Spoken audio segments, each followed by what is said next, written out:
আসসালামু আলাইকুম এভরিওয়ান। জুয়েল চ্যানেলের পক্ষ থেকে আবারও অভিনন্দন ও শুভেচ্ছা। আজ আপনার মাঝে একটি নতুন ভিডিও নিয়ে আলোচনা করব। ভিডিওটি হলো খুসখুসে কাশির চিকিৎসা। দেখেন এভরিওয়ান, এটি একটি ইম্পর্টেন্ট একটি রোগ। কাশি নিজে কোনো রোগ নয়, ইহা অন্য রোগের উপসর্গ মাত্র।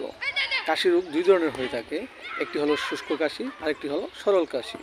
কাশি হওয়ার কারণ হলো আমাদের মাঝে যদি অত্যধিক পরিমাণে ঘন ঘন যদি ঠান্ডা লাগে এবং আমরা যদি প্রায়ই ঠান্ডা জাতীয় খাবার খাই এবং আমাদের মাঝে যদি উপজিহ্বা বৃদ্ধি পায়, এর ফলে আমাদের মাঝে খুসখুসে কাশি রোগটি দেখা দিতে পারে।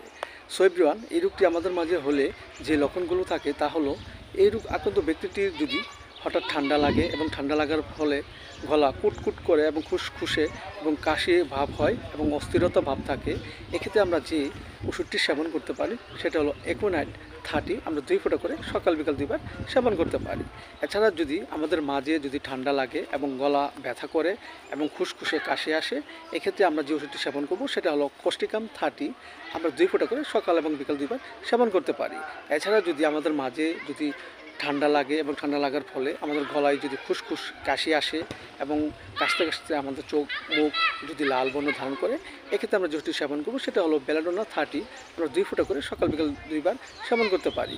এবং পাশাপাশি আমাদের বায়োকেমিক বড়ি ফেরামফস 6S 4টি করে বড়ি চিবিয়ে আমরা হালকা গরম পানি সহ আমরা সকাল বিকাল 2বার সেবন করতে পারি। এবং পথ্য হিসেবে আমরা যা গ্রহণ করতে পারি, আমরা যখনই কোনো কিছু খাবো তখন অবশ্যই আমরা হালকা গরম পানি সেবন করব এবং ঠান্ডা যেন লাল না লাগে সেই দিকে আমরা অবশ্যই খেয়াল রাখবো।